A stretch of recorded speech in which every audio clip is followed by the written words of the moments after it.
are. Yeah. Okay, perfect. Yay, hello. We are live, but it takes a few minutes for folks to Hello. get here.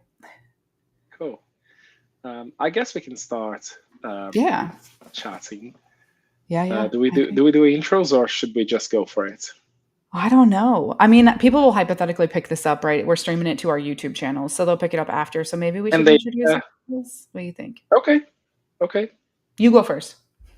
cool. Yes. So I am Marcus, and I run DevRel Bridge right now. I come from a kind of like a long uh, DevRel career. So I worked at Twilio before, then went from Twilio to this sort of like unknown time where I was trying to figure out what it is I wanted to do. I felt like everything, and I was at Twilio for 7 years, so I felt like everything and everywhere I went to would just be like too similar. So I went the complete opposite way and went to work on the Web3 space. I was working for Circle for a couple of years as a director of DevRel.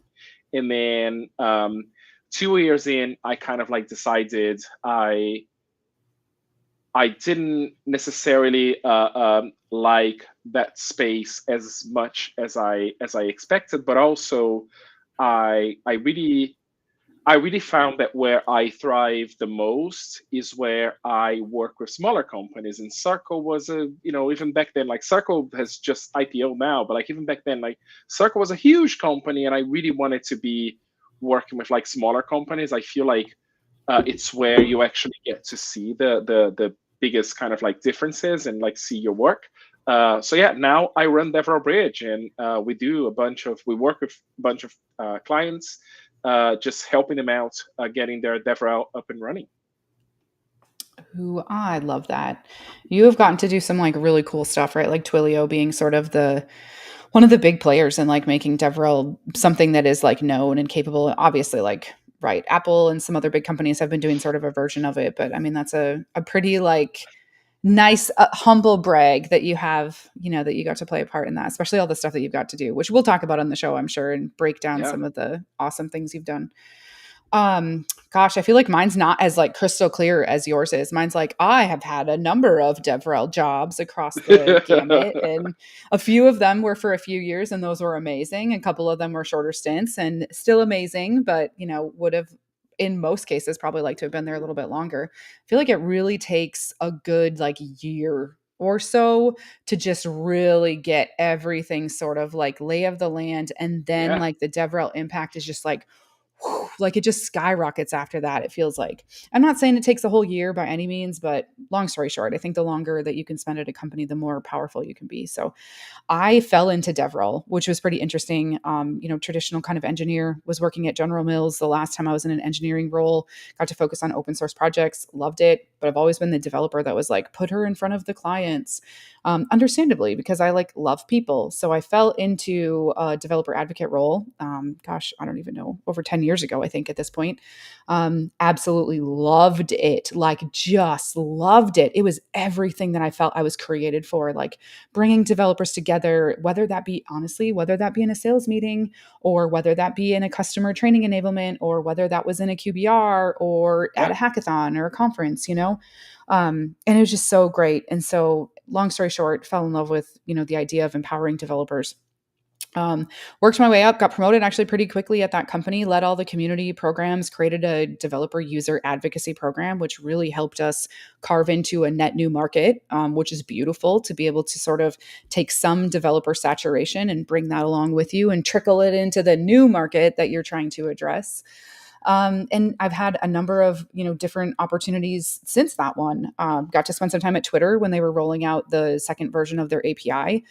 They brought me in to like rebuild trust with developers. Like, as we all know, they really destroyed that trust with some Yeah. of the stuff they took away. If Pretty if you quickly. don't, yeah, yeah, it was like Google it if you don't know what I'm talking about. With the Twitter API, I don't know, what would you even call that? Like revoking, disabling, kind of just terminating, really. They just truly just suspended it. Yeah. Yeah. With like no regard, just killed it, and that was it. Done. Yep. Yep.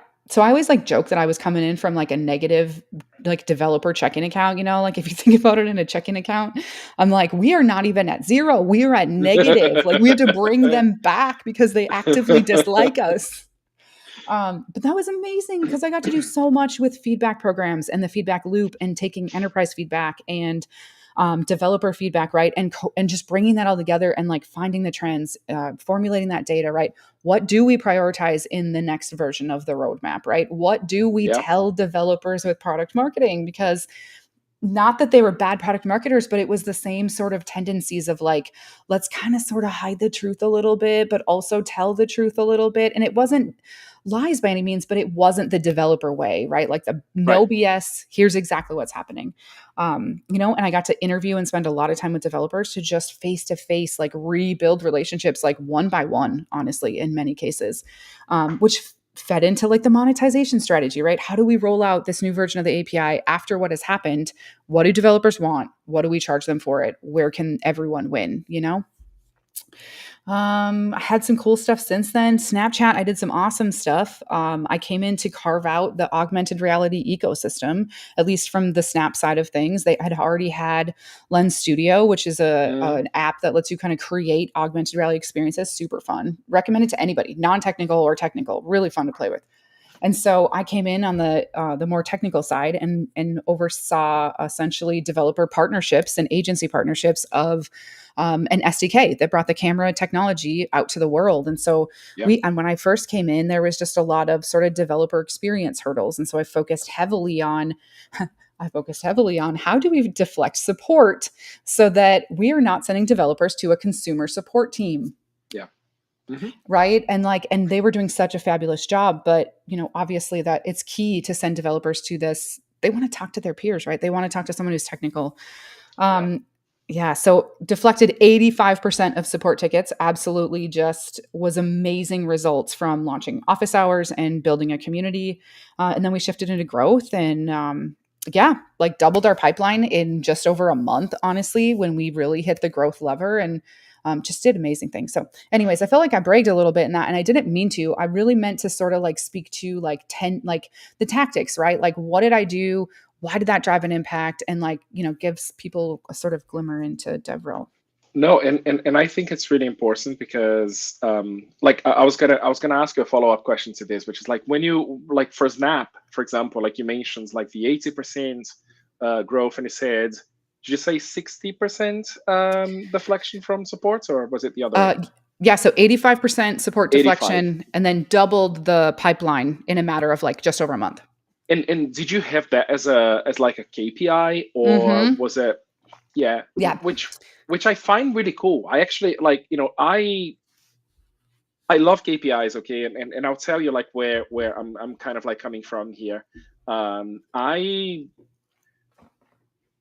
I started DevRel in 2014, and like I said, like working at Twilio was great. Like Twilio still is probably one of the coolest companies I worked for.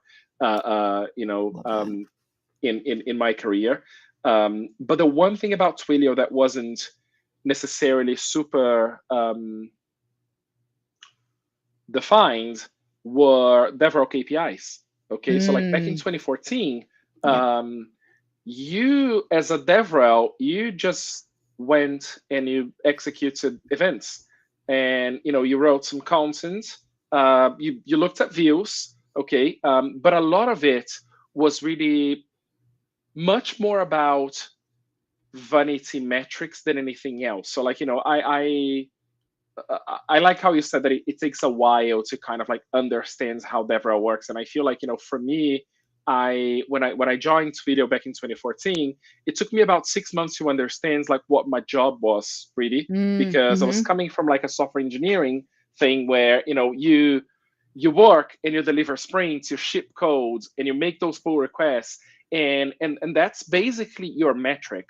Okay, like Right. that's basically like how much you deliver in a sprint, or how many problems you're tackling at the same time during like a stand up. And Yep. then coming into DevRel, I found that we had stand ups and we had the same kind of like almost like sprints, but we didn't really have any metrics. Like we didn't really have anything that we were delivering. Yeah. And I'm like I'm not saying that this was the wrong thing to do at the time, because Twilio's interest was much more like, we want to go where developers go. Like that's Yep. what's important to us, and to an not even to an extent. I feel like this worked out really well for Twilio. Like it worked Mm-hmm. out, like when you think about DevRel, especially back in those days, um, Twilio was kind of like the benchmark, I okay, when it agree. comes to DevRel. Yep. But I've always felt in my head, I've always felt like there was like we were missing out on certain things, okay. Mm. And what I think is kind of like interesting to hear, like what you're saying, is you actually had those KPIs from like the get-go. Like, you knew what you were gonna Well, try and deliver. I didn't know them from the get-go, so what I was given was a massive amount of autonomy from my manager, and he's like, "You tell me what your KPIs are." And so Right. I made it a KPI because I knew that developers were not going to be pleased if they had to talk to a consumer support person who wasn't incredibly capable. They were all an incredibly capable team, but it was like they shouldn't have to deal with technical problems. Yeah. So do you feel like, well, I mean, like in the Twilio sense, right, to kind of put that back, I mean, I feel like that's more of like eyes, like, or I shouldn't say eyes, that's a weird word for it, but like developers, right? Developers reached, like, how many developers Yeah. have you reached? They went for like the spray and pray approach of Hmm. like, let's just hit everything we possibly can. And you're right, it worked, but they Yeah. had the funds to do that, right? Yeah. Like it's Yeah. No, different. it is. Yeah, it is true. And like, when you think about, so like, what our responsibilities were, for the longest time, we never really had anyone in sales come to us and say, hey, we're not really seeing all that top of funnel. And I know we were bringing top of funnel, but we never Hmm. really had anyone kind of like come to us and express any sense of like accountability, okay. And I'm Mm, not saying that we weren't really accountable for the work that we did. Like we had things that we had to deliver, yep. but the reality is like there wasn't any connect between the work that we did to the rest of the company. Like the rest of the company, they Mm, looked at us and they were like, I think what you're doing is amazing. Like you're bringing all of this kind of like all of this awareness. Like awareness was a big thing for us, but yep. also I feel like, and I still see this. Okay, I still see too many developer relations programs kind of like hiding behind awareness, and I feel like that's a problem, okay, Hmm. because saying the words awareness is really easy, okay. Like, what are you trying to do? Oh yeah, we're just like bringing awareness, like we just want to make sure that everyone knows us. Saying it is really easy, but when you try and look at like what that does, like what is that doing for the company, especially when you're talking about a company that may be smaller, that has investors, and because I feel like once you go past a certain level, it's like, it's a drop in the ocean, Yep. okay. But when you're talking Yep. about like a smaller company, and you're really trying to like account for basically every expense, like, eventually the CTO is going to look at that, or eventually the CFO is going to look at that and go like, where's all that money going? Hmm. Into awareness? How do you quantify this? I, So for the longest time, we didn't really have this, like, we were kind of like staying behind awareness, and when we pivoted to not necessarily be behind awareness, like a lot of people got upset about it, because suddenly it just wasn't as fun, yeah. okay. And I feel like that happens, like that also happens a lot right now. I agree. I'm like, okay, how many boxes do we want to open here? Because this is a lot of like Pandora's box stuff. Because like we could start talking about metrics, right? And like how that actually comes back to revenue influenced, in my opinion, right? And Hmm. but then you could also open the like Pandora's box that's like, it's not how do I say this eloquently?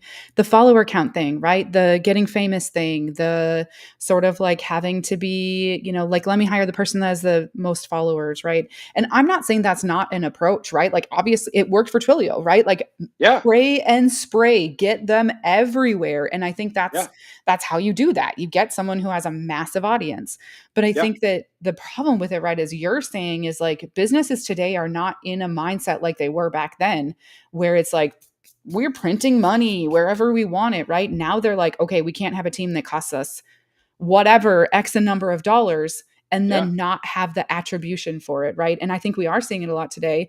And like you and I have talked about in our check-ins, like I think it's a lot of why we're seeing so much shift in the like job market with DevRel right now. So now there's three things, right? There's metrics, there's job market, and there's the fame behind the DevRel of all the boxes we could open right now. no, it's good. And I feel like, we should cover as much as we can here without kind of like going too crazy. But I think I agree. so if we talk about metrics, like what is your take on, like, to what extent DevRel should be even aware of the metrics? I think they should be absolutely aware. Like, I Cool. think, like, just really super quickly to instill, and then I think we can go back and forth here.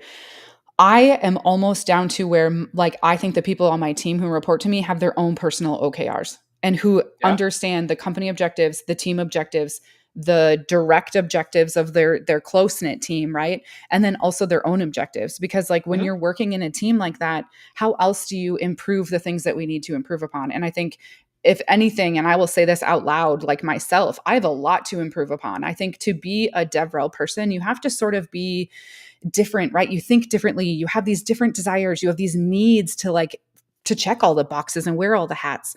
And so Yeah. that also means that, like, managing those kinds of people can be tricky, right? We all will have spaces where we need to, either we're amazing or where we're not amazing. And, Yeah. like, great, go do the things you're amazing at. That's awesome. Make a full rounded team. But then I think the things we're not amazing at, it's nice to have accountability and it's nice to build on that. So to speak to how serious I take metrics, I take it all the way down to a person who reports to me on my team should have their own metrics.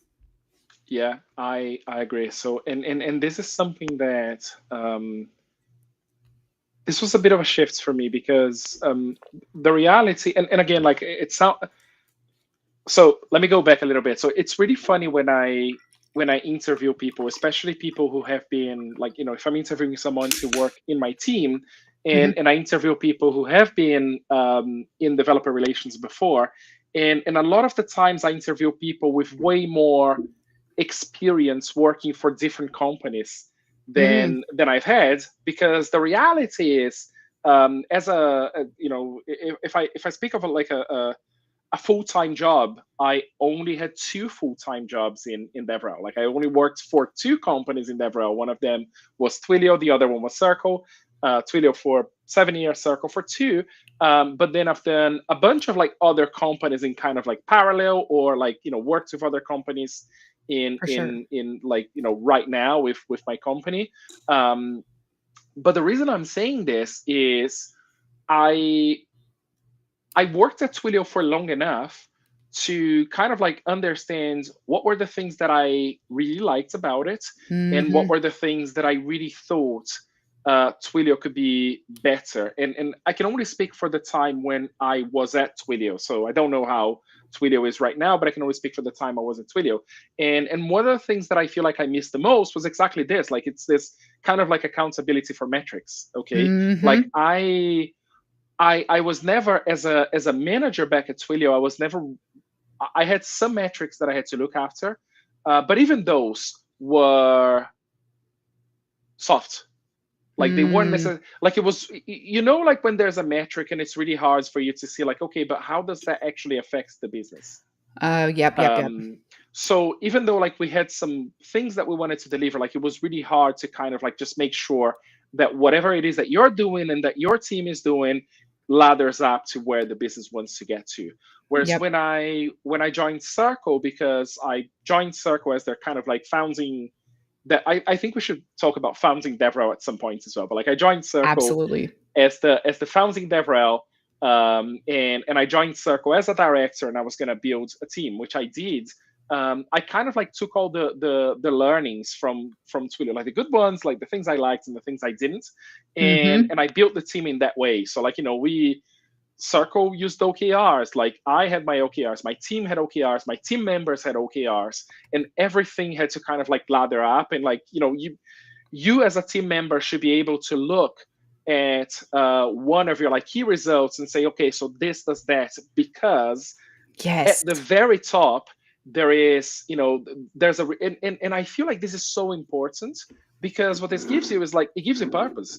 Like why Yes. you're doing things, like It gives you the reason you something. exist. Yes, so sorry to interrupt you, but it gives you the purpose, which I feel like when we're talking about sort of some of these other DevRel programs that have either failed or half failed or however you want to word them, right? Who have not found the success they thought they would find. And I think it's because of that, because there isn't Yeah, that super clear line that says this is where you need to go.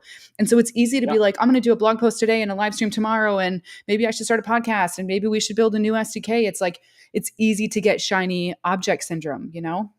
it is. Yeah, it is. But also I think not having those metrics affects so many things. Okay, because even Oh when my you think gosh, yes. about like your career progression at a company, like when you don't have metrics, like what are you going to talk about when you do a performance review, for example, like, or when you do a self-reflection? What are you going to just Exactly. are you going to say I brought awareness? Like how do you even explain this? Okay, so I don't necessarily think that like I still think DevRel is a function of sales. Like there's like a clear line between what DevRel does and what sales does, and I know you agree with that too. You even wrote about it. Um, but I also think that if you don't have anything like this, like, because the reality with DevRel is like DevRel doesn't.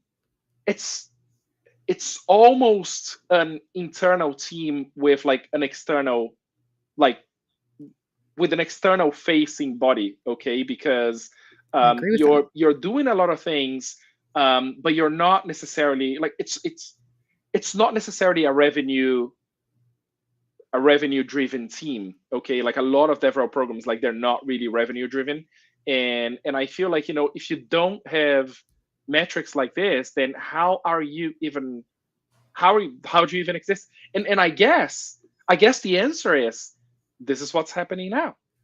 Like so many teams are kind of like ceasing to exist, and I think this is what's happening now. I agree. I to just kind of speak back to it because man, I'm so passionate about it, which you already know that, right? Because I wrote that Yep. whole piece about DevRel is sales. And like I learned, I think, gosh, how many roles in? Like I can't speak to my actual truly my results in the very first role that I had numerically because we were not tracking anything. It was something I was urging because I'm very data driven. Hmm. Um, but gosh, I just had a thought and I just completely lost where I was going with that. Where was I going with that? Oh, revenue. That's why. Okay. Anyways, and so in that job I didn't know, right? And so then I like slowly started realizing I'm like if I go into an interview and I talk about a DevRel job, like what am I saying? Like Yep. yes, we carved in adoption in a new market with a user advocacy program. That wasn't just the user advocacy program and I can't actually tell you what we truly brought in, right? Was it just a bunch of free accounts or did I actually bring in paid subscribing agencies and big companies that brought in multiple licenses? I don't know. And so I Yeah. think like as I've had to speak to it, right? Because I haven't had beautiful luck where I found Twilio and I got to spend 7 years there. That would have been great, right? I had more of this like ooh Yeah. career and like that's okay too. I learned a lot. But anyways, in the interview process, it's like you have to. DevRel has so many different hats and so many different things. Like I always get my hands in like recruiting. That's a whole nother conversation that we can talk about like really thinking about the true like scaled approach and I guess not approach the impact, right? Is like I tried to touch everything when I could. So when we think about what we're doing, right, and we don't have the metrics, I just can't speak to it, and I keep getting lost. So I need to come back to the point at hand, and that Yep. I realized that revenue was the way to the CEOs, the CFOs, the executive board's heart, right? So Because true. Yeah. Of course we want adoption, of course we want retention, of course we want, people to know and be aware. But like if people know and they're not buying, like what good is that? And so, Yeah. just thinking about sort of, okay, you're at a conference, and this was the example I used in my blog post. If anyone wants this post, it's at tessacreasel.com, and it's like my featured post because I think it's very important. But anyways, right, you're at a conference and you talk to a developer at the booth and you're like, hey, here's how this works. Here's how you could do it. Oh, yeah, I totally understand your workflow. Let me help you integrate that. That's just a real quick command over here, blah, blah, blah. And they're like, oh my gosh, amazing, right? You get that one-to-one. It's so enjoyable. I love doing booth duty. Absolutely love it because I get to meet developers. But when you think about that and that developer leaves and they're like, you know what, that is actually a better way to do what I'm doing. I'm Yeah. going to become a Hmm. customer. I'm going to pay. I just did sales. And so Yeah. it's Yeah. we are sales and we influence revenue. And I think that, speaking back to sort of like OKRs, right? Like when you can put an OKR that your plan is to influence X dollars of revenue, or you can talk about in your performance review that I played a part in all of these sales deals that were pivotal to the company. Before you know it, the CFO starts caring about DevRel. Wait, we Yeah. can't lay them off. No way. They're contributing to many of these deals that have landed because they started those first conversations. And did you always have the tools to measure your influence? Like, did you always have the? Because I also found Mm, this to be because so the reality with DevRel is like most of us are technical, most of us are we don't come from a sales background, right. most of us don't come from a marketing background. So like and the reason I'm saying this is like when I started working with DevRel was also the first time I saw Salesforce in my whole life. Same. Yeah, Okay, same. Yep. um, and then there was this idea of like we have Salesforce and like we can go on Salesforce, we can look at the deals and we can see like the attribution and everything. And I'm like, well, this is like it's beautiful. Hmm. How do we put our names against it? And then people be like, oh yeah, that's really hard. Like it's really hard to do it. And I'd be like, but why? Well, first, getting Salesforce accounts was not a trivial thing. Okay, Oh like just man. making sure that we all had Salesforce accounts was not a trivial thing. And then Yep. and then there was almost like this place where DevRel was, where we were like, we want to get this attribution, but also we want to make sure that whenever we go and meet a developer out there, that this developer is not going to be immediately spammed by my company with like immediately put on a drip campaign where they get spammed and everything, because this also kind of like erodes the trust.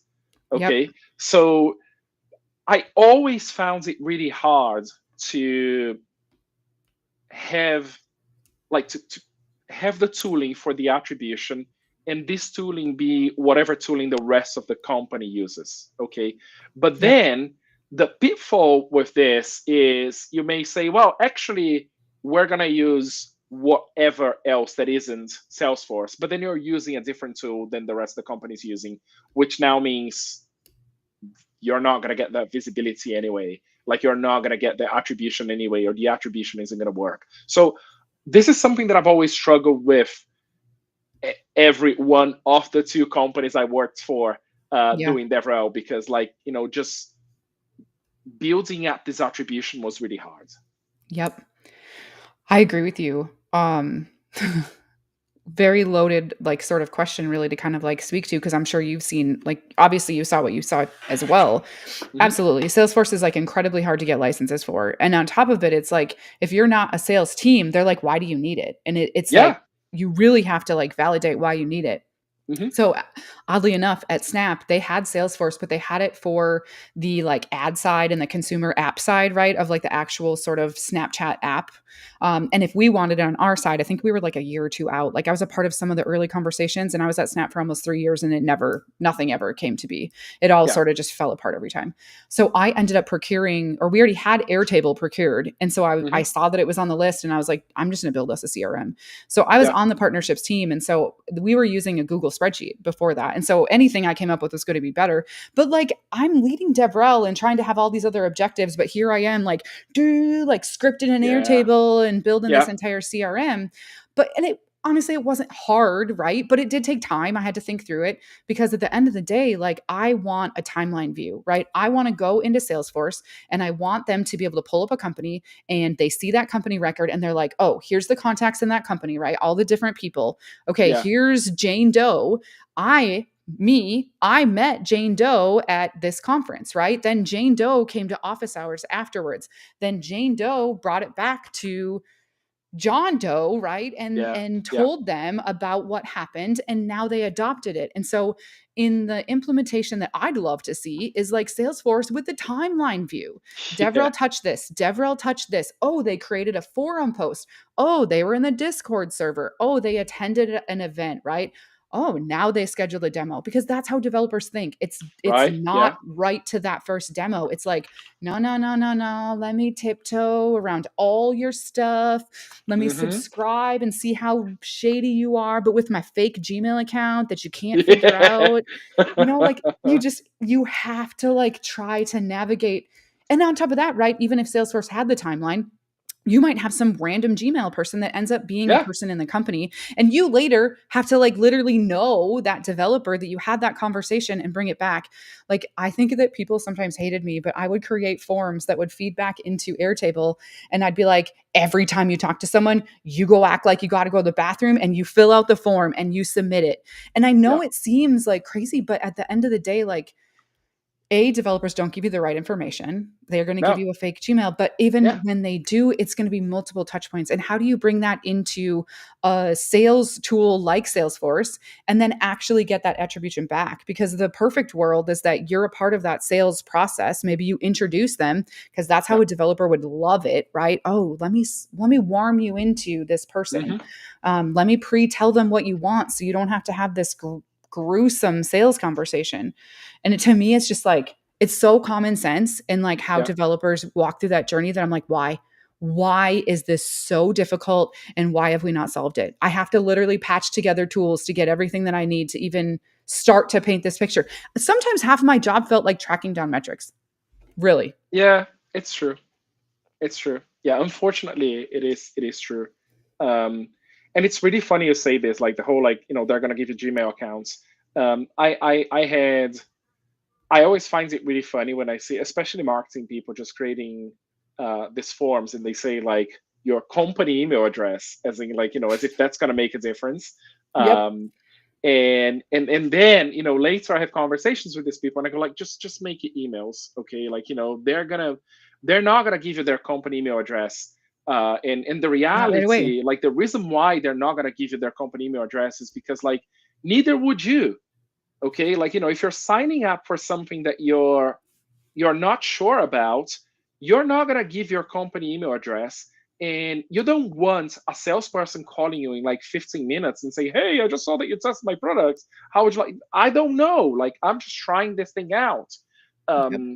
So yeah, I always find it really funny because like a lot of companies, they kind of like feel like the way to fix this is by, oh yeah, I'll just change the label and I'll just say email address, and then suddenly everyone is going to trust me and give me their like company email addresses, and it's like, yeah, that's not how it's going to happen.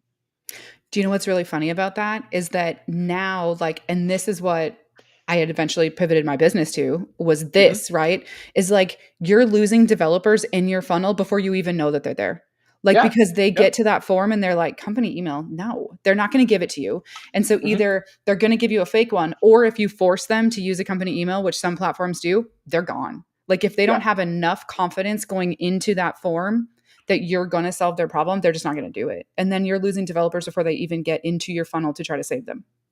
Yeah, it's true because it is like I feel like that's a really painful lesson to learn, and this Mhm. is what I try to like whenever I since we're talking about like how our businesses like do things and everything, like whenever I have conversations with anyone, like this is not even someone who I'm about to start a commitment with, this is like anyone who kind of like wants to have a conversation with me, I always have a look at their websites, I always have a look at their sign up their sign up flow, and part of my conversation is like, look, I am going to give you this for free regardless of like where we go. Mm. change this. Okay, like Oh, change, like, smart. you don't need a company email address, like change this, because like the reality is getting people to even look at your website's really hard. Mm-hmm. Okay, like, especially when you're a new player, like getting people to even come to your website and go look at that sign up form is like, it's a big step. Yep. Okay, like, when you like with a lot of my clients, like, we look at like like post hog I like the sessions. heat map. So we Yeah. just, yeah, we watch the sessions, and then like a lot of the sessions, like people come to the homepage, they literally kind of like move their mouses for like 15 seconds and leave. Or in Mm-hmm. some, like, it's really hard to see people going from the homepage to sign up. Yep. So, and at sign up, you don't want to lose people. Like, you don't want to lose people for something silly like, well, yeah, because I wanted your company email address. Like, you don't want to lose Exactly. people that way. So, They're ready to sign up. Like take their fake Gmail and exactly. Yeah. And do then what you're you gonna have can. to deal with this. Like, you're gonna have to see like what it is they're doing.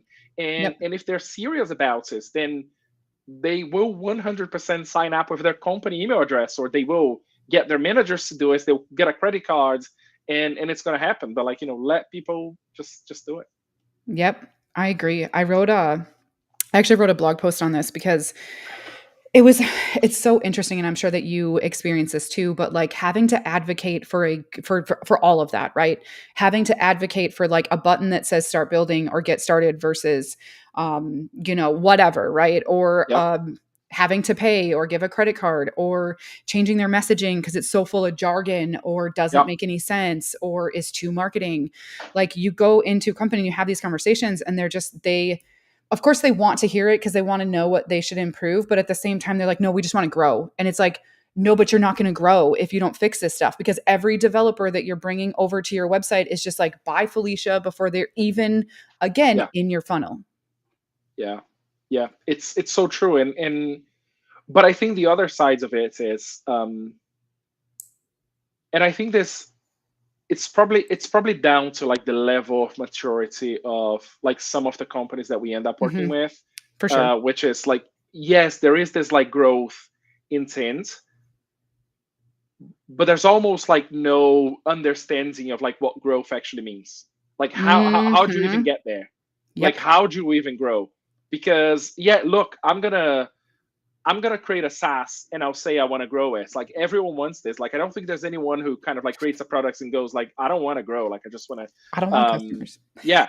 So everyone wants this, but I I think there's like a big lack of understanding as well. And I think Yeah. this is where, like, I work with this company who, like, it's this one client who said, we didn't want to hire anyone for marketing because we feel like DevRel can give that to us. And Mm. I'm like, It's like a yes and no. yeah, like, in a way, I'm flattered Yeah. that you're saying this, because like if you feel like I can, but also there are certain things that we're not really going to be able to do for you. Okay, Yeah. like unless you find like a an all-round person who kind of like is happy to do everything. um in a way, it's like, yes, it sounds great, but like also we're marketing-ish. Okay, like we do Exactly. some marketing, but like we're not your marketing people. Okay, like we're not going to be tracking your MQLs and like reporting on those things. Um and and and I think a lot of the especially like new founders, especially technical founders, like they don't actually have that understanding. um Which is so weird to me because they are the audience. Well, so I think the reason for this, and this is my theory, okay? I think the reason for this is like, especially technical founders, is like technical founders, they usually come from an engineering background. And Right. engineering and marketing in most companies, especially big tech, they're like, Yeah. they're not even in the same country. Okay. I was gonna say like It's they're not so in the same true. like floor, like they're not even in the same country, okay? Yep. So and I think that is what the problem here is. Like, they don't actually have an understanding of like why marketing even exists. Okay. Yep. And I feel like that's kind of like what creates this. Yeah. Well, I mean, and I don't know, we could go so many directions, right? But just like to double tap into sort of that growth side of it, right? It's like DevRel isn't going to think about the SEO of your website or whatever ad copy that you are deciding to do. Yeah. You could argue whether that's necessary, right? But like they're not going to maintain your website. They're not going to maintain your brand decks. They're not going to write the Hmm. messaging for whatever. Although I did write website messaging in my business and I actually really loved it because it was really nice I to like just be that like, too. no, this is exactly what a developer wants to. I love Yeah. that.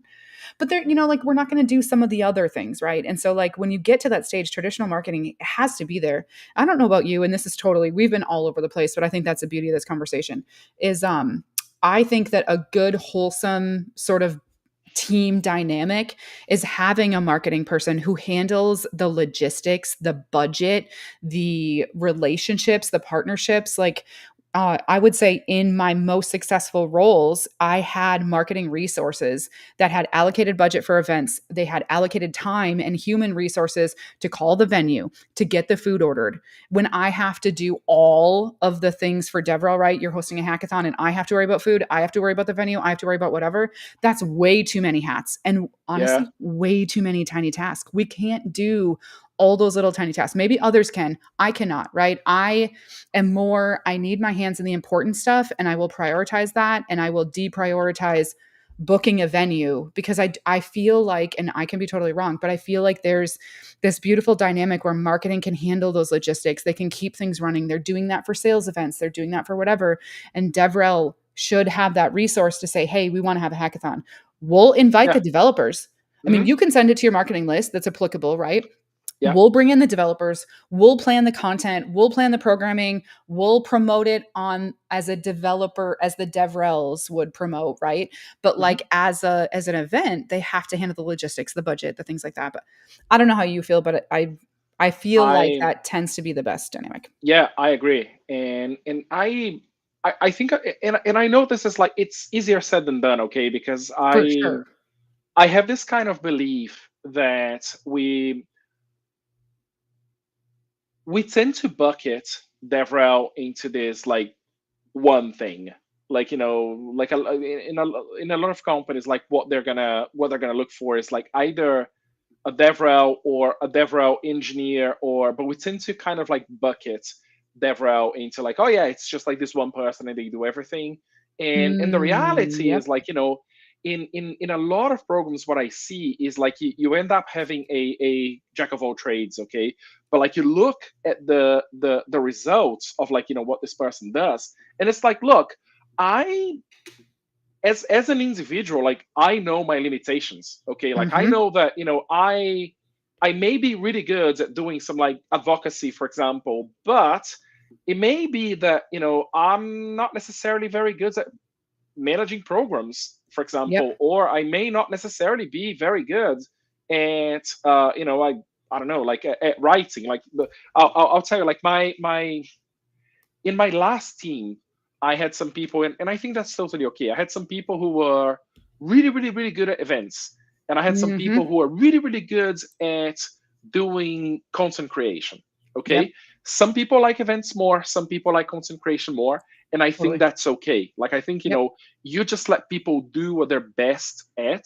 Like this entire concept of like I am gonna hire a DevRel person and they're gonna do everything, including my marketing, is a flawed plan. Okay. Yep. Now, I agree. I say this um, also keeping in mind the facts that, it's, and that's why I said it's easier said than done, which is like For sure. not every company has a budget to say, well, we need some DevRel, but actually we need to hire 5 people because we need a technical writer, we need an engineer, we need like I know it's hard, um, but I think that the reality is like especially when you're talking about a DevRel program that is like a little more established, Yep. you need to have that division.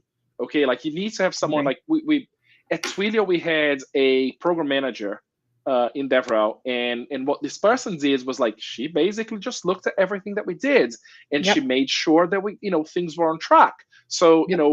and things being on track is like when you're executing an event, for example, and this, like when you're executing an event, there are so many moving parts, and Yep. there are also so many moving parts that one person can look after. Mm-hmm. Okay, like when you're going to an event, like if you're doing a sponsorship, there's booth, There is, probably some merch that you're going to give out. There is probably a talk that you're giving at this event. And it's like, Social events. yeah. And it's like, can you do all this? Yes, you can do all this yourself. Should you? Probably not.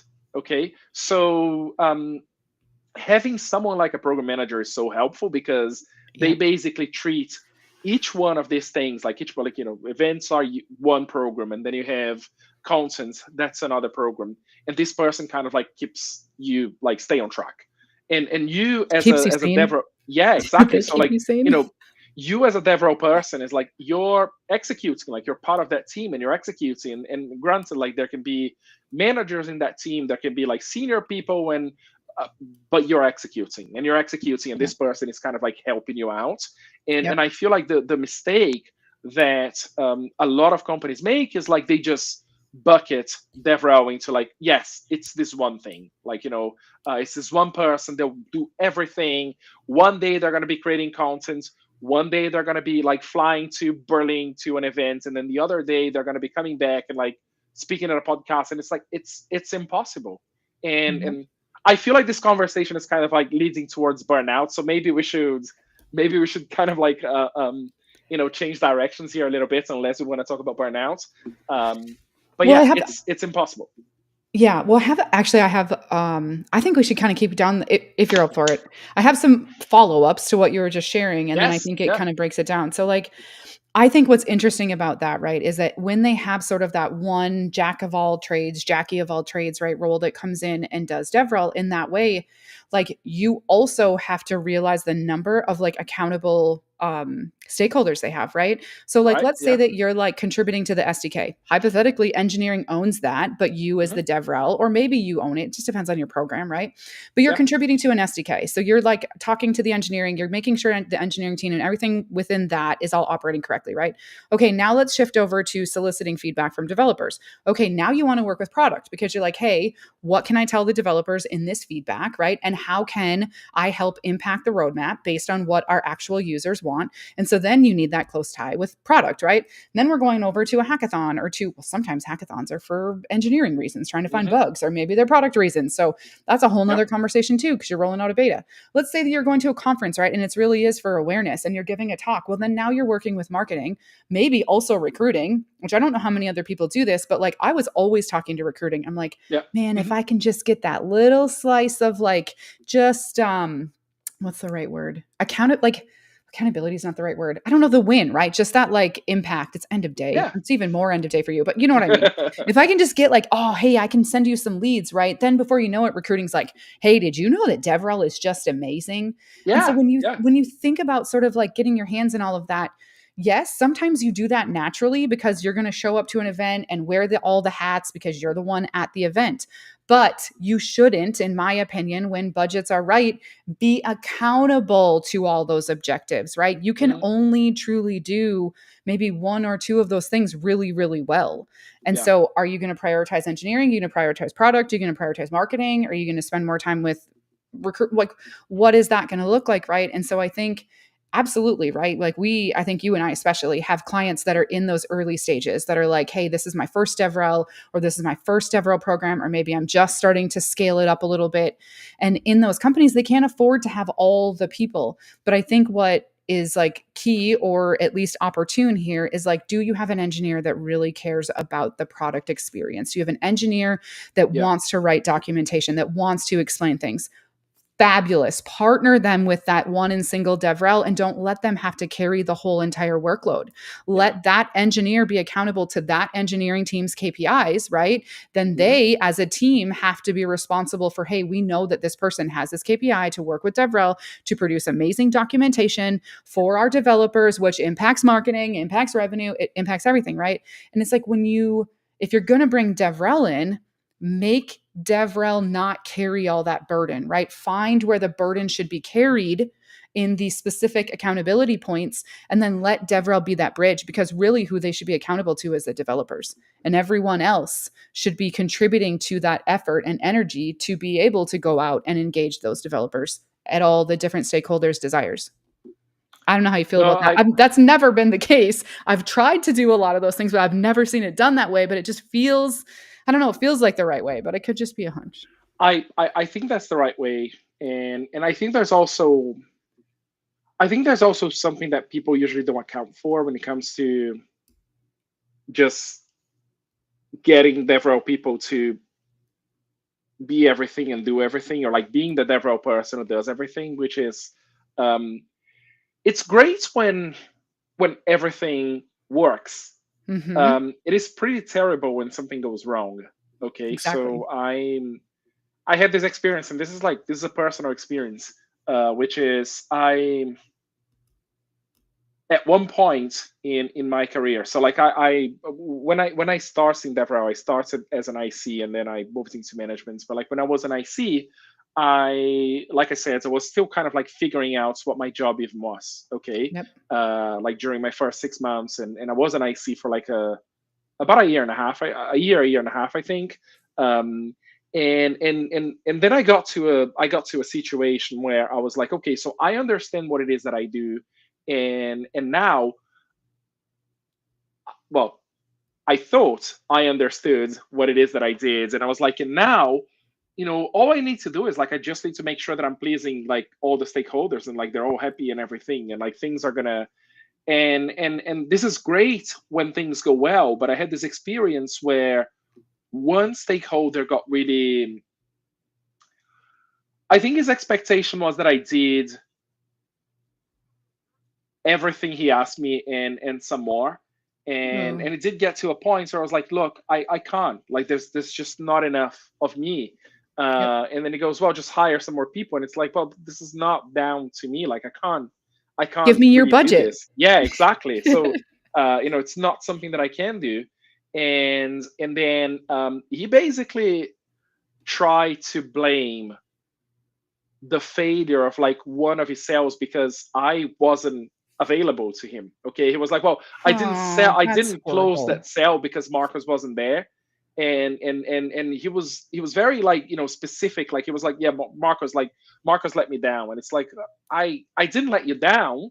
Like I can only do so much, Yep. and I think like what a lot of people don't realize is that when you try to do everything, you're also risking being blamed for everything.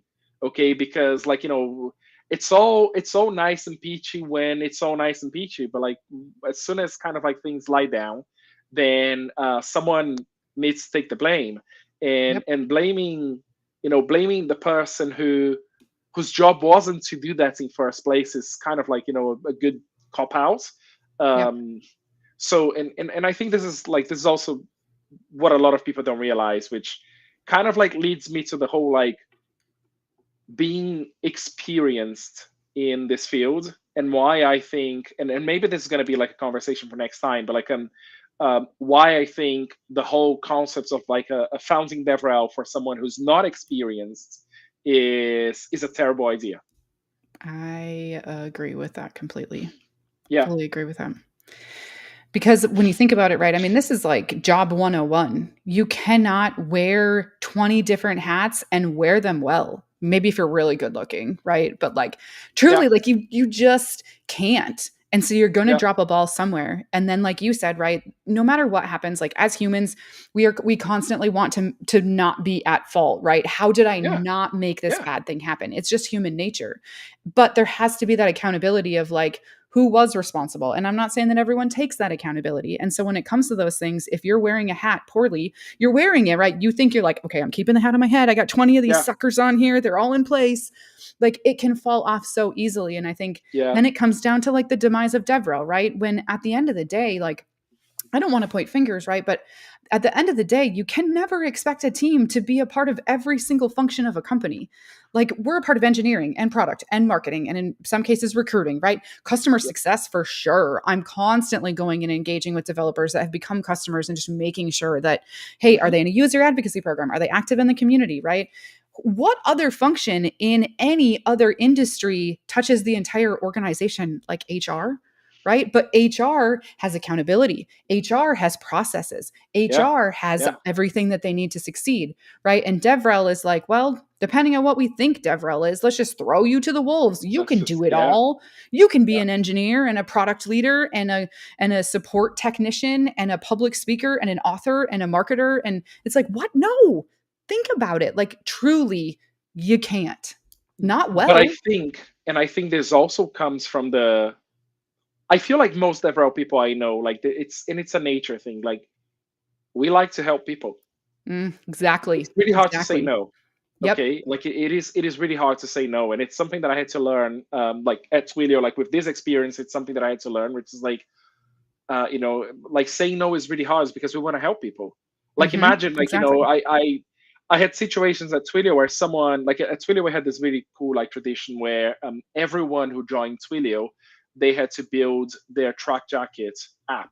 So like Twilio had this kind of like this red That's track fun. jacket with like the Twilio logo in here, and they at the end they did like boot camps where they would teach everyone how to build a Twilio app. And this was That's everyone. cool. Okay, so this wasn't like Yep. engineering or like this was absolutely everyone. But back when I joined Twilio, so like when I joined Twilio, Twilio was like 200 people. When I left Twilio, Twilio was like 9,000 people. So it was a different thing. But back when I Yeah. joined Twilio, it was like, okay, so anyone new who joins Twilio, especially if they're in Europe, which is where I was based, they would come to me and they would go like, hey, like I want to build my Track Jackets app. So can you help me out? And I'd be like, yes, I can help you out. Like, yes, I want to help you Welcome to out. the team. I want to appreciate Exactly. and love you. Yes. Yeah. Yeah, exactly. Until you have like a queue of people who are saying, I can't deliver my Track Jackets app because Marcus like is not available because Marcus is in Germany right now. So I Mm. can't deliver my Track Jackets app now. Um, and so I learned that one really quickly. Okay. Like the whole like, well, I kind of need to, I, I need to be able to say no, or like at least I need to be Mhm. able to kind of like manage expectations. And Yep. this is 100% something that comes with experience. Like, you kind Yes. of need to, it needs to happen to you. Like, you need to be doing that job and then you'll be able to say no. But it's hard. Like, it's Mhm. hard because, like, the very reason you're coming to DevRel is because you love the idea of like education. You love the idea of kind of like spending time with developers and everything. And you wanna empower people. Yep. Um, but it's hard because sometimes you're gonna have to say no, or otherwise you'll Exactly. be like the bottleneck. Right, exactly. I mean, and to even add on to that, right? Like the things that you say yes and no to, like you have to understand fundamentally what you should say yes to and what you shouldn't say yes to, right? Like, are doing the track jacket app something that's incredibly imperative business objectively? Yeah. Or do you need to be focused on supporting a developer, right? And I think that when that's a whole nother, now this is like really honestly a whole nother tangent of like what comes into DevRel on top of it is that if you don't have that clear direction from sort of each of those stakeholders or from the board, company executive, whatever, then you're trying to figure out what you're supposed to say yes and no to. Well, good luck getting anyone who's in DevRel to be able to Exactly. understand and clearly define what they should be able to do if they don't have business experience, right? Like I started in business and I shifted to tech. And I feel like that was just such a beautiful blessing because I was exposed to customer success. I was exposed to understanding metrics and numbers. It blew my mind that tech blows so much money. I'll tell you that much. Yeah. Yeah. But like I came in from a different space. And honestly, I don't think that I would find the success that I have found if I wouldn't have had that experience. So when I think about like coming back around this whole circle loop, coming back around to the founding DevRel, if you're bringing in a software engineer who likes to help other developers, maybe maintain some open source projects, maybe they have a live stream they do, very much like social, likes to engage other developers, but they don't understand business, and you give them no clear objectives, no OKRs, no, hey, you need to deliver this. Oh, good luck finding success, truly.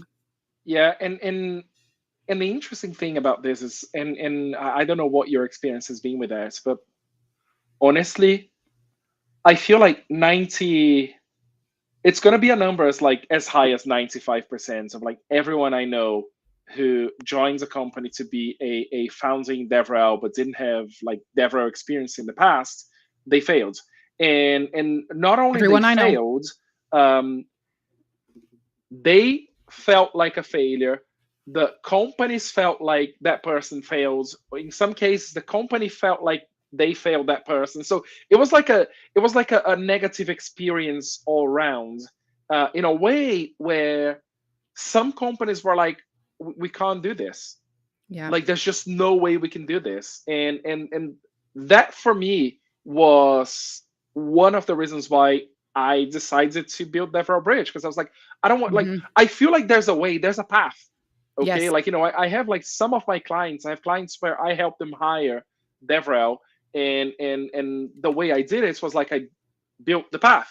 So Yep. now you, as a new DevRel person, you come in, and there is a path for you. Yep. And obviously, if you're both, like, as a company and as an individual, like if you're both willing to work together and continue on that path, then chances are you are going to be successful. Yep.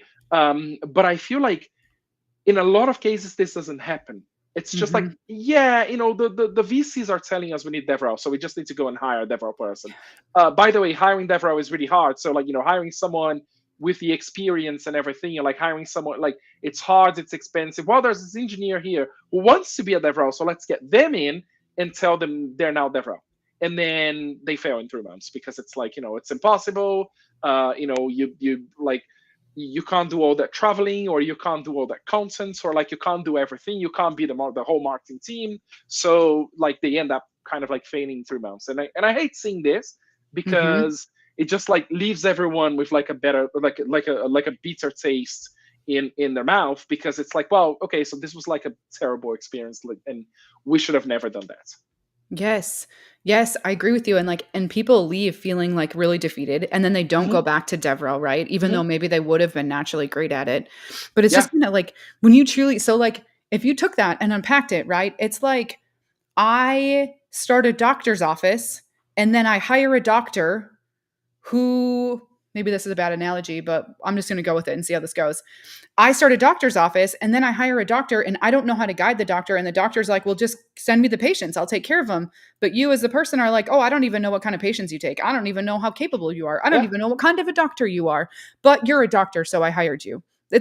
That's you literally you what it figure it is. out, you go and you Yeah. figure it out, and it's like, But you're not giving me the patience to figure it out, right? It's like it's yeah. a chicken and egg thing, and that there is just no way that you can hire a founding DevRel or hire a DevRel and not know why you're hiring them, what their objectives are, what their Yeah. OKRs are going to be, and what DevRel is to begin with. Yeah. And like, what you need from it, because I think, Right. I think that the like, my experience so far has been that the needs vary wildly. Mm-hmm. Like, I have, So wildly. yeah, they vary wildly. So, like, Mm-hmm. getting all this understanding before you go and hire someone. And honestly, Tessa, I feel like we're not asking too much here, because I feel like in every Mm-hmm. company, like, look, like, even if it's like like it's a new company and you're hiring an engineer, you're going to try and find out what you need that engineer for. Like, you're not going to bring an engineer Exactly. in and say, like, yeah, you just go figure out, like, see what you want to build. Like, no, you know what has to be built, like, what has to be done. How it And I has to be think that, built, what they have yeah, to be capable exactly. in. Yeah. And I think, the why is it that companies do this with DevRel? They just go and, like, hire a DevRel and let them kind of, like, fail. Honestly, I don't know. I Yeah. really, truly, I don't know. And I think what's interesting is like you and I obviously have had and have the opportunity to talk to clients who fall into this bucket, right? Yeah. Yeah. And the ones that are willing to listen, which are most of them, but there are some that are unwilling to listen. But the ones that are willing to listen, right? It's like we almost have to spend, at least I don't know about you, but for me, I feel like I almost have to spend a little bit of time with them to be like, this is what DevRel is. Yeah. This is Oh what yeah. developers want. This is how Yeah. we have to deliver it. And it's like, if that client on that other side is like, I don't want someone who's going to tell me what to do. I'm sorry, I hate to say this, but I'm a woman. And some men do not like it when women tell them what to do. And like, I'm not Yeah. saying that it comes down to that. I've had amazing clients. I've never experienced that, but I've experienced it in my day to day job Mhm. where they did not want to listen to me and they did not think that I should be driving strategy. And it's not okay, right? But it happens. But in that situation, it's like, if you want to hire a DevRel, then I can't be telling you what to hire. So, anyways, coming Yeah. back to the clients, right? It's that most of them are willing to listen, which is great. But like we talked about right before we hit the go live button, we try to avoid meetings because they're Hmm. unbillable time for the most part. I mean, yes, if you're asking our time and you're in a time chunk, right, great, we'll show up to the meeting. But it's like it sometimes is unbillable. And so if we're trying to Yeah, do a pre-sale and it takes us 2 hours to convince somebody what DevRel is, well, there we go. We've already lost, however much money that we could have gotten from that. And it's true. I don't know. And I know you had talked about it, and I don't know if you're ready to talk about what you're working on, but I think what you're working on is going to be really powerful. And I think that there are a number of publications and a number of resources out there that talk about what DevRel is, and I love all of them. So shout out to all of them that exist. Thank you. You're the only reason that we do have any publications. But I Yeah, still think that we are lacking the how do you do DevRel? And I yeah, know the answer is it depends. But at the end of the day, there are these, you could chunk everything into these 4 to 5 major objectives, right? As it navigates through that developer journey, it can be done. And it's a big reason why we're talking today is like we talked about this last time we had a check-in and it's like we need more people to understand the power of DevRel, but understand that it is relationship driven and that there needs to be a strategic vision for why you are bringing DevRel in. And it can be to be a lead funnel, right? But it's yeah. not going to happen overnight. Like when we talked about the Salesforce example and I wanted a timeline. I want a timeline because I know it's going to take them 4 to 5 touch points at the very least before they're going to trust us enough to say, okay, fine. Here's my company email. Here's the time for the sales demo. We're ready to sign, you know? Yeah, yeah. No, it's very true. And I feel like this is one of the problems, which is up until now, a lot of people just like, look, you gave the example of like, if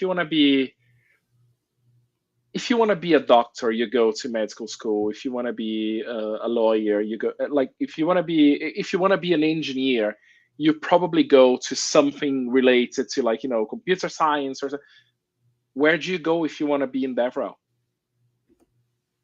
And I think that's that's kind of like the issue here, Mm-hmm. because there is nothing or no single place you can go, or no single literature that you can go and kind of like just consume from like front to back and go like, okay, so now I get this. Like, I kid you Mm-hmm. not,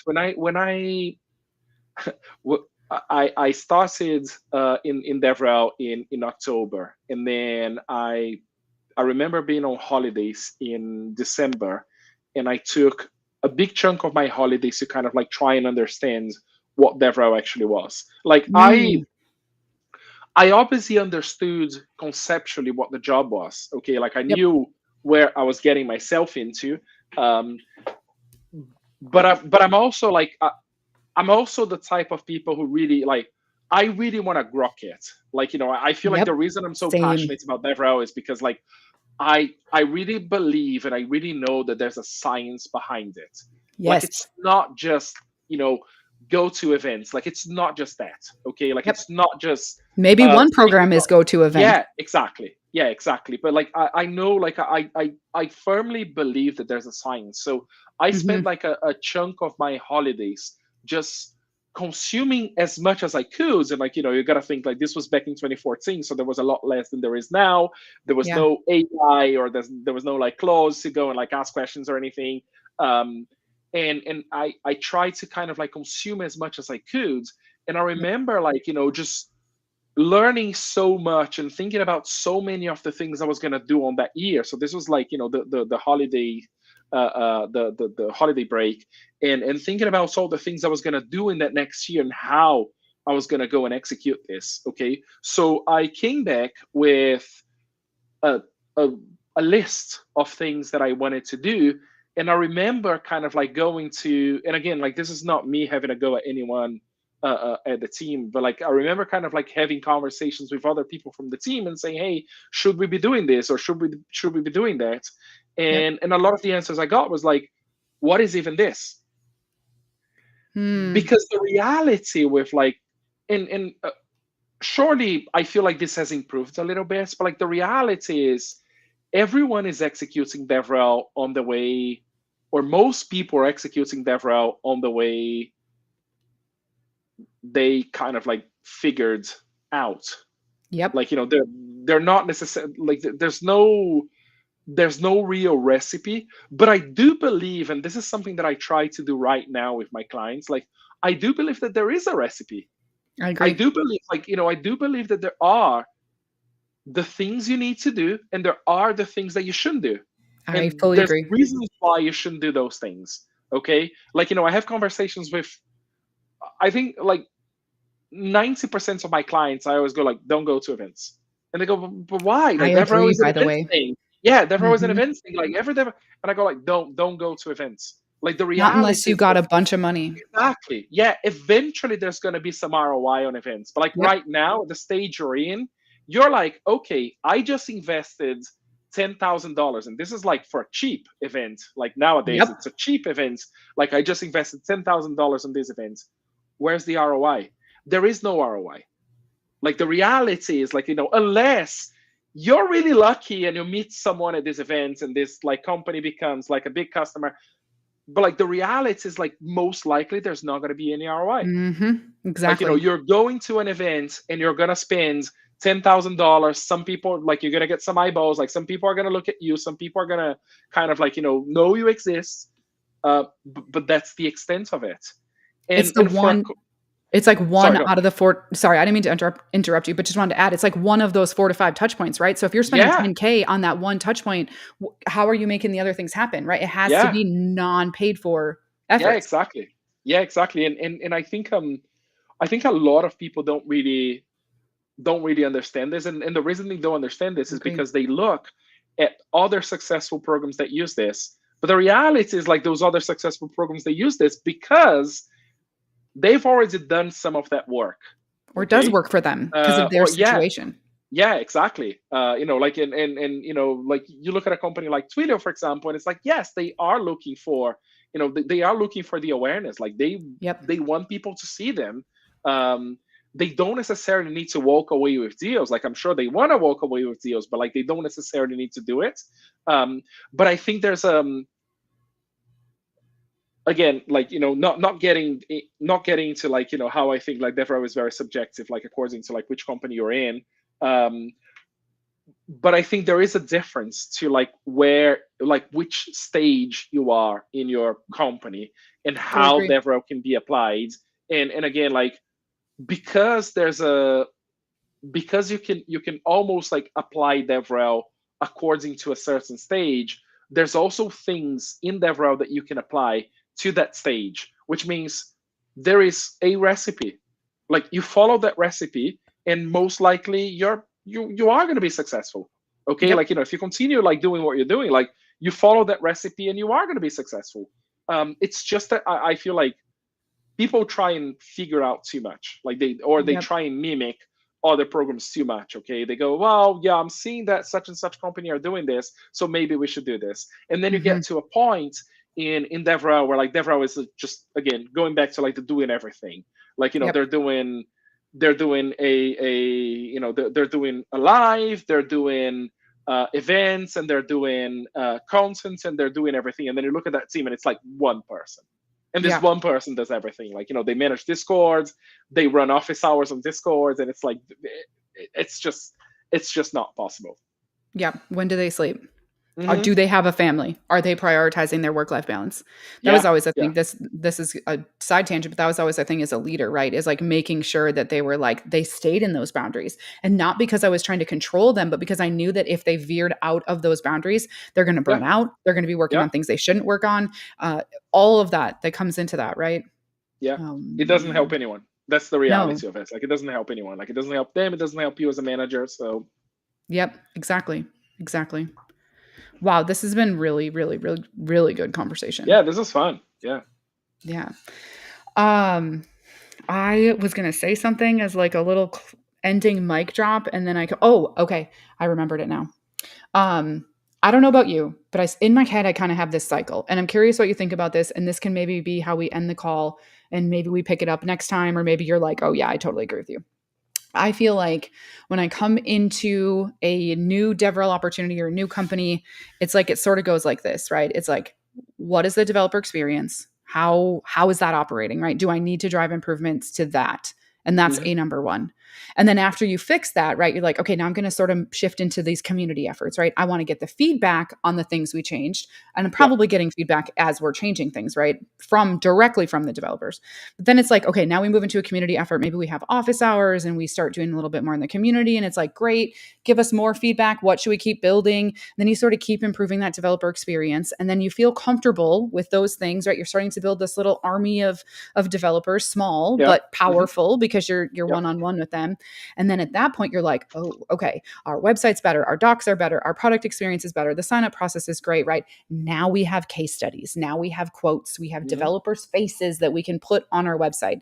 Yeah. Then Social it's proof. marketing. Exactly. Then we shift into some marketing, right? Then you can maybe go to the events as long as they perfectly align to the exact persona that you're looking for. Spraying and praying is not going to work unless you're Twilio or Microsoft Yep. or GitHub or have Hmm. boatloads of money, right? So then you're kind of in this marketing side. But then while all this is going on, then you've got developer success that's kind of coming down and looping through, right? Because you've invested in those things.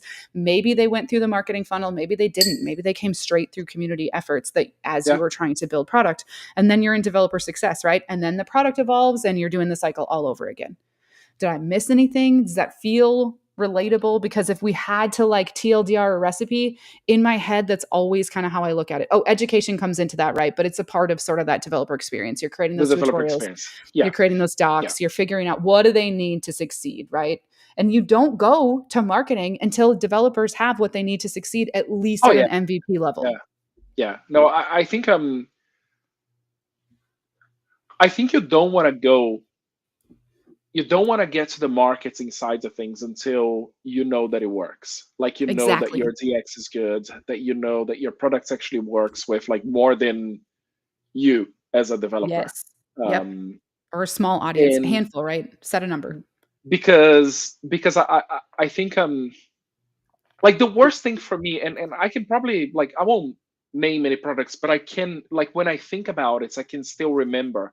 Like the worst thing for me is going to try a product and just kind of like hitting like this really blatant bug or hitting like this really I don't know like I hit a I'm signing up and I hit a 404 or something. Yeah, And it's like a like I showstopper. yeah, exactly, like I just don't want to be here anymore. Like I'm never coming back to this like ever Exactly. again. um because also there are so many alternatives out there. Okay, like unless your product Exactly. is like this one in a million products that there's there are no alternatives, there's nothing else, like I will just check the other thing out. Okay, like Mhm. like I was like I'll give you an example, and like I won't mention the company names because like I don't think it's fair, but like I was looking at email providers, but email providers that actually give me the ability to create sequences. Okay, Oh, yep, yep. for something that I'm working on. And I looked at a few different email providers, and it's kind of shocking how some of them are really really bad. Uh-huh. They're all super expensive, like all very expensive, especially if you want to add some like automation there. um, Mhm. but it's kind of shocking how bad they are, and it's bad in a way that like I just don't ever want to go to this website ever again. Like I never want Mm. to look at this Yep. again. And I feel like like going back to your point, it's the same thing, especially like if it's a brand new product. Like you give developers a really good experience from the get-go, and Yep. then once those developers help you kind of like validate that your product works, that's when you try and market this product. You don't try that Exactly. before because you You're only get one opportunity. Yeah, you're turning away the leads, right? And they're not gonna Yeah. come back. They're gonna be like, "Oh my gosh." And when they talk to another developer, they're gonna be like, "Don't look at that tool." Because if Yeah. they Oh had a yeah. bad experience, they're gonna carry that. If alternatively, if they have a good experience, they'll carry that as well. And they'll honestly carry that Yeah. with a very heavy, heavy carry because I shouldn't say heavy carry, but a serious like want to advocate for it because it is fewer Yeah. and farther between that a product truly does deliver exactly what they want. Yeah. And I feel like as developers, like we like trying things out, and we like talking about the good things that Mhm. we tried. Like we like kind of like telling our colleagues and everything. But also like the opposite is true. Okay, like if we have a bad Yep. experience, like we're gonna tell people about it. And and again, like you're unless there's no competition, okay. Yeah. And I It's say you're the only this, and option. yeah, exactly. And it's like, I'll give you an example here, which is like, which is both like for me, it's weird to talk about it. So I feel like Stripe is an amazing API. They give developers an amazing experience. They are a terrible tool for merchants. Okay, like they're a bad tool for merchants.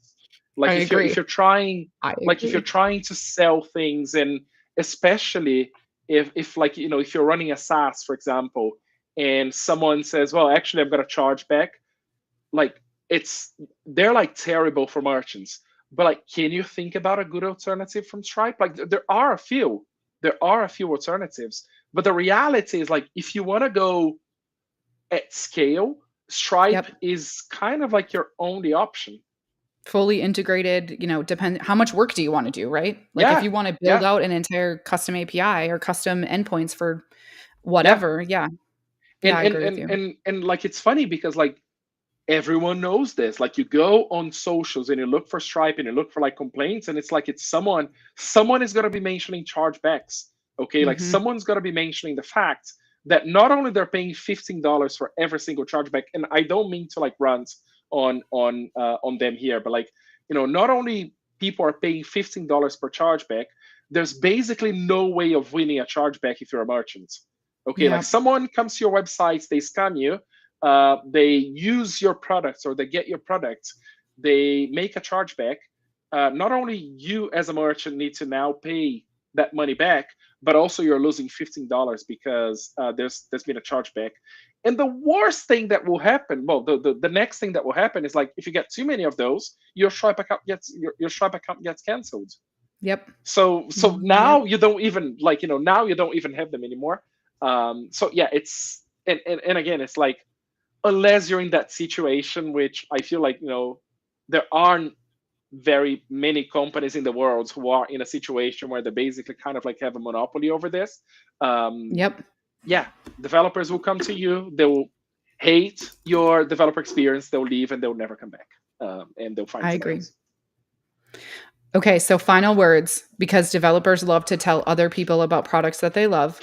I just have to talk about this. North.com is an alternative to Stripe, and the team is Okay. amazing. And a peer of Yeah, ours, Will Klein, is over there. He just started not that long ago. So North.com is their website. I'll check them out. I've never Absolutely heard. awesome. Yeah, Yeah. so they're more focused on, you know what? I'm not even going to try to do this. They can do online processing. They are a little bit more focused on sort of some niche markets, but I'm not even going to try to pitch to that. I'm just going to throw it out there. If someone's like, man, you know what? I'm annoyed by Stripe too. Don't get me wrong. Stripe is great and it integrates with everything. Like it's really helpful. I had my own Yeah. Stripe issue and they like someone at the team helped me immediately. Right. But it's like, there's still struggles. And so just want to talk about North and then on your email sequences. This is not necessarily a tool that you would per se think is the route to go for email sequences, but it's called Outseta. So O U Oh yeah, I've T heard of him. Yeah. SETA. Yeah. It's actually Hmm. for like SaaS billing. And so it's like, but it's almost like a full blown CRM. So it tracks your people, Okay. it tracks the subscriptions. But then here's the thing that I love about it, and you will love this too, is that I used Outseta because what you can do is you can set up different trigger points. So you can essentially write different scripts or put the script in and it'll track different points depending on what you're looking for. Where if you set up a certain workflow of someone goes from this stage to like the next stage, right? Whatever that point Yeah. is, it could be an in product click, it could be a step. When that happens, it'll change their stage. And so what I use Outseta for and loved it for was mapping the developer journey. When someone came in, then Ah. I was like, oh, great, you're in Discover, right? You're in this little early spot. But then if they Yeah. were later or if they had purchased, then I knew that they were like, either learning or they were building and I could understand their needs at that point. And so going back to the Salesforce CRM example, it was sort of the timeline kind of data results, but also beautiful nurture opportunity that would just show me, oh, boom, that's where that dev is. If I got to engage with them, then I could go look them up and find it. But they have really great welcome emails. They have really great sequences. They have really great nurturing efforts. And the way that it triggers in product with the workflows, like it's like really, really awesome. So I'm not sure what you're Oh integrating, yeah. but I would check it out. So I heard of them before, and it must have been like some company I worked with, Sure. but I've never used it. So yeah, I'll check them out. Yeah. If you do check it out and you need anything, just reach out. Like I used it for a while and pretty much have most of the product mastered. That's awesome. Yeah, that is Yeah. awesome. Cool. I'll check them Okay. out. Well, this was a lovely conversation. Yeah, this was good. Yeah. Did we agree to do this weekly? Is that what we decided? Yeah. Let's do it Yeah. weekly. Yeah. All right. Well, we'll see everybody next week then. In the meantime, if Marcus, maybe you want to tell people how they can find you, but also when they find you, if you have content ideas, let us know. We obviously unpacked a whole bunch of little nuggets that we didn't really dive into today. So Hmm. if you've got something that's just a burning question around DevRel, we would love to break it down and talk about it and tell our horror stories. Yes. Well, to find me, yeah, DevRel Bridge or on X, just look for my name, and I'm probably the only one there with that name. Um, so yeah, this was fun. I love this. Yeah, I did too. This was super fun. Folks can find me if you just search Tessa Creasel. I'm like pretty much everywhere, but Tessa K22 Yeah. on most of the platforms, or go to the Built for Dev site, built4.dev. Yeah, I love this too. We're up to 109 viewers, which we really didn't like Sweet. lose people. So we must have talked about enough good stuff that we just kept maintaining the audience. So thank you all for being here. Feel free to be live in the chat next time if that arises. And this was great. And we'll see everyone next Tuesday then. Bye. All right. Bye.